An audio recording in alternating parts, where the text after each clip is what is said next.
If you're new here, please don't forget to subscribe to my channel. Also, turn on notifications for more videos. Welcome to the Dose Podcast. This is Donati. Be hosting this podcast by myself. Thank you, everybody, to listen to this podcast. It's actually the first podcast I ever done. Hopefully, I'll be able to make way more than just this one. And I want to thank you for you being over here as a listener and taking some of your time to able to listen my podcast. This podcast is mostly about anybody and everybody who's actually talking mostly about gear and talking about personal experiences with their gear as well and how they collect all the gear throughout the years since they were the first time they were playing a piano or singing to maintain this type of podcast here. And I'm gonna be able to talk about stories about like such as myself. This episode is gonna be just about my own experiences with the actual gear that I had before and that I have right now and how I accommodated towards all these times. Tell you more about my own stories, about what happened to me, about how I get to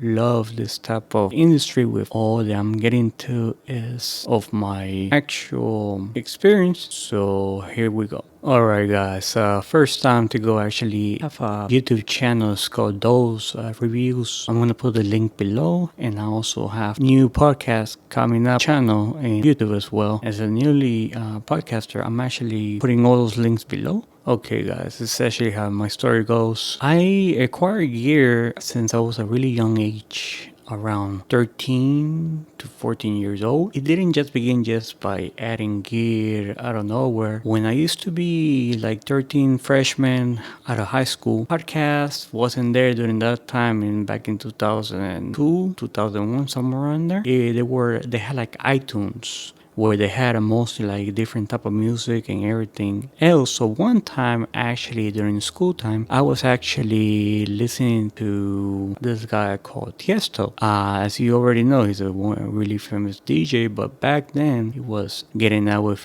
one of his first albums, I believe, is called In My Memory by DJ Tiesto. Listen to the music and I love it the first time that I actually heard it. And I was young, I was like in freshman, so I was like around 13 or around 13, 12 years old. I listened to it. I'm like, wow, this is new music. I mean, it's mostly trance music, but during the time I didn't know it was trance music. So like it so much that I went in some more videos about it. Back then you didn't have no YouTube or anything like that because I believe YouTube was formed back in 2006. We're talking about 2002 right here, so they didn't have none of that. So you needed to go to actual like a store. Back then I used to live in Kansas. I actually bought the CD from the Tiesto, Another Day at the Office. That's what he used to call this. It's a DVDs, two DVDs, and when you open it up, I was like, whoa, it's really nice, you know. So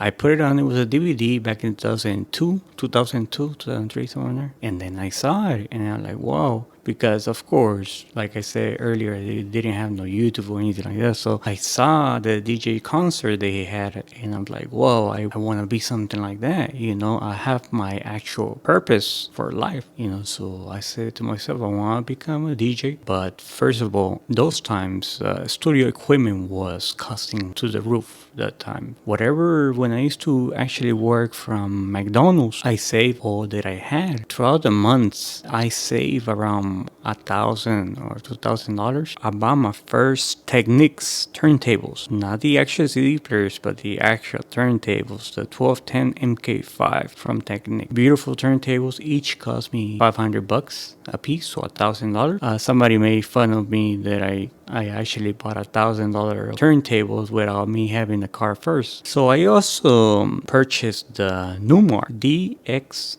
M06. It's actually this mixer has two channels and it has different types of sound effects also when the two turntables are going through the audio source. I had him desk on it and I had like the two turntables and the mixer in the middle. I purchased like 45 record during that time, mostly just trance music because that's or what I like is just trance music from the 2001. In that time, I used to live with my dad. I used to put music all loud and everything, mostly in my room. So I used to practice DJing and everything. I used to have, it wasn't Walkman, but it was a CD player. And during school, the teachers used to bother me and asking me that if I finished all my homework. I would tell them, yeah, I finished all my homework and stuff. I just listened to music the whole day because the music, that's what it got me all this time pumped up about being a DJ and everything. And I had to start from zero, so I bought books, how to DJing right, I believe I remember how it is. Teach you a lot of different techniques about DJing and everything. And that time I wasn't thinking about music studio, nothing. I was just thinking about DJing because that's what I got during that time when I was like in freshman to junior or somewhere in there in high school. One time was listening to more music, I believe in the library, and then one of my teachers, he told me like, I think that you can actually become Moby, you should go to this university or college. Okay, I'm gonna go and look more towards that. I went and looked and I found this school. It's called Berkeley Music of College in Boston. So I'm like, well, I was like set to make my dreams come true. So I look a little more information about it, and I like it how it was, everything, the school, the instruments and everything. They have their own recording studio and everything was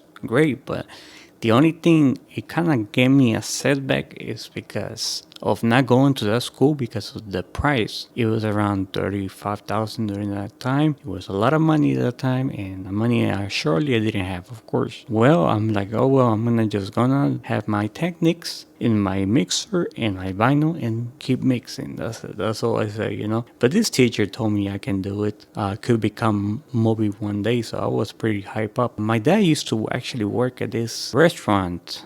I don't remember the name of the restaurant, but it was a Mexican restaurant back in Kansas City. And he told me that he knew this DJ that is called DJ Kinky in Kansas City right there. He used to play there like every Saturday nights. So he told me he's gonna bring me there and actually see what I can do and see how the DJs, how they mix during that time. I went there and then I met this guy. I don't remember his actual name, but I knew him as DJ Kinky. He was really good at playing the turntables and everything. When I saw him, it was like around 300 people on the set. And I'm like, wow, I'm really hooked at this. Because during that time, my favorite DJ is DJ Tiesto. I did anything and everything to actually mimble him. I was prepared to do anything to become a DJ during that time in Kansas City.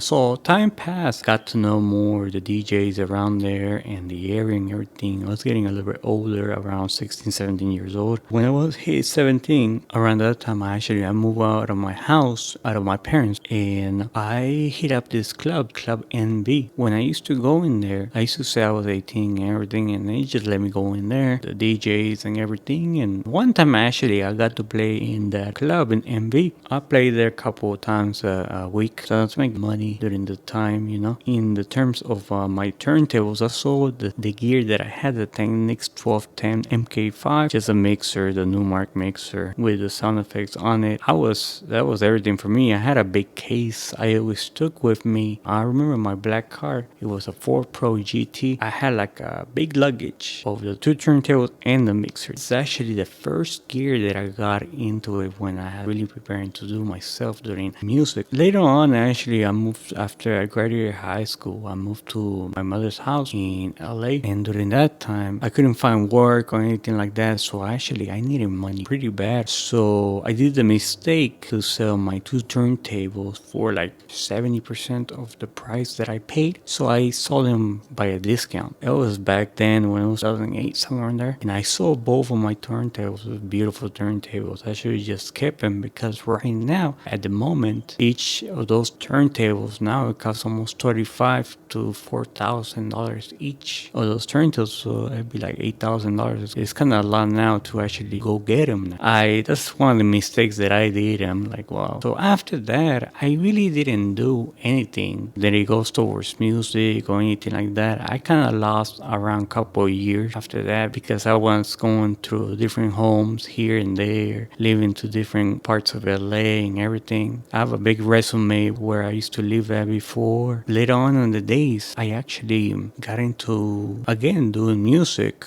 after like around 2015. I began thinking more about my studio gear and everything because couple months before, I actually had this ulcer in my stomach, so didn't think too much about it. And I said to myself, I mean, it was the most worst thing that you can experience. I said to myself that I'm going to do my studio from the ground up and actually do it right. So that time I didn't have my techniques or anything like that, so build up my own studio, as you can see right there in the picture of the headline in the podcast. So I did it little by little. It took me 4 years around. I just want to thank, of course, Guitar Center to actually give me and provide me this credit card. Without them, I don't think so I'll be able to make those type of music gear or music instruments that now I have. I mean, I don't have the techniques now, but probably in the future I will. But I have my other different type of studio, like microphones. I have different types of gear. I have speakers. I have headphones, mixer, everything set on the line for this coming up album. So afterwards, when I actually made the purchase and the transition to actually what I really wanted to do, I actually left my real estate job because it was taking a lot of my concentration to actually make music and stuff. So now I'm actually more concentrated to act my studio, get all this different type of gear. Things so that I have right now, Adams A3Xs, a pair. I have the Adams P11As and I have a Beyerdynamic 1990 with the Mackie Universal Pro, all the 32 faders as well, with all in the back surrounding on the mixer with my Focusrite Pre 4. I have all Mackie cables, everything that goes towards the Focusrite computer to the actual speakers. I bought them because I think I can get the best quality, because mostly I go by best quality than quantity. A lot of people, I think so, they make a mistake that they actually quantity is good because they thinking over the years they're gonna be upgrading everything, and mostly for me that's not the case. I just want to have stuff that I'm gonna be using for years to come and not keep buying more and more gear, because I think so in one way is just a whole spend of money. And the quality of stuff, I think so that is most important to have to make a gear and everything. It's one of the best quality and quantity. Of course, I recently purchased actually the Clear Sonic, actually to barrier the sound towards the outside, because sometimes it's very hard to record in this position where I'm at. My house is actually facing the street, the main street. It's not just a regular street. I have to always take care about the sound, and hopefully I can actually make it more dim on the sound. That's why I have the Clear Sonics that I bought a couple weeks back. I have other different gear. Got this H6 handy recorder. That's wonders right now. If you hear my podcast right now, you are getting it from handy recorder H6. And I also have a H1 that mostly I use it for outside sound. So mostly this kind of stuff, I'm mostly gonna give it to my kid, bring everything to him, because I don't want him to buy anything that he doesn't need to buy in the future. So mostly that's what I'm going to get into it. In my personal experiences, when I was 13 or 12, that's when my turn on for music, it was on there, because I like how it sounds. I like how they make music and everything. But during that time when I was younger, I wasn't able to have my own recording studio. Now that I'm able to have my own recording studio, I'm mostly just into ambient music now. You know, I have phases. Before it was only trance music, now ambient music. I like doing all this, you know. What I'm using right now to record is actually the AKG dynamic microphone with this regular on-stand and Mackie cables with the handy recorder right now, and with the Monoprice 4-channel for the headphones. Pretty much I have other different type of gear. This is just mostly my own experience with gear and how I transitioned myself when I was younger to now, since now I'm much older to actually know what type of gear is good for spending time on the studio. Everybody knows that spending time during the studio, it takes time to actually create the music, to make the music. I just want to thank you for everybody who waited for around my music and my album coming up soon. Some of the songs are mostly finished. Some of the ones I have, I'm actually gonna talk a little little bit more about my album. For now, just keep it that way. Probably next episode. So mostly the transition, what I'm doing with this, I want to make interviews with upcoming artists who has a similar, different type of upbringing, this different and beautiful gear that we have nowadays, studio gear mostly, DJing and everything else. So I just stay up during towards this epidemic that was going on right now, or the virus and all that. But that's actually a different subject for now. What I'm speaking is with, you guys know, acquiring gear is really difficult sometimes, and especially during these times. You already know that the gear in studio music equipment is mostly very like how you want it personalized, as well with how much are you gonna be able to spend for it, or you can become really attached to it, or not actually to become non-attached of it at all. I like where I'm at. It's not like you have a all this gear and not doing anything with it. To not the installation to actually not to do anything with the album. So you actually put your mind on it, praise the piano, you have your beatbox or anything like that, either analog or digital as well. It's two different types of mind. So whenever somebody says, hey, you cannot do it, or you can actually do it, just think to yourself, what is best for you, and actually how do you take it for the next level from people are doing it better than you. It doesn't matter how everybody else is doing it. Do what you want to do, or how you want to do it, or how you want to sound. It can take time. It cannot take time at all, or it can take couple months, couple years. It doesn't matter how. Just put it out there and take it out. And the best thing to do is just to follow your heart and follow what you want to do. And some other different notes with the YouTube channel that I have right now. It's called Those Reviews. Just go and check it out on the link below. I have more interesting stuff for you to look at. There are reviews and unboxing pretty much. Now with this podcast, I'm gonna actually put it right there also on the side that I'm actually gonna make another YouTube channel for this podcast alone. Later on in a segments or episode, I'm going to put a video podcast for the people viewing on YouTube. But for now, I'm actually just doing with the audio, how I became and how I came to become actually a music producer. So let me know, guys, if you guys like this type of episode or website or the email below. I'm going to share more information, and if you want to email me, and if you are upcoming artist, or what do you think if you get really personal with your own music or with your own instruments or music studio, and if you like to actually make interview with me or a podcast, please give me an email below. For now, for next episode, I'm gonna talk more about the beauty of different type of gear that I also contain and I also have. Please, if download this episode, I want to thank you again for you to actually listen to this segment. So there's more to come. Just stay tuned. And until the next one, bye.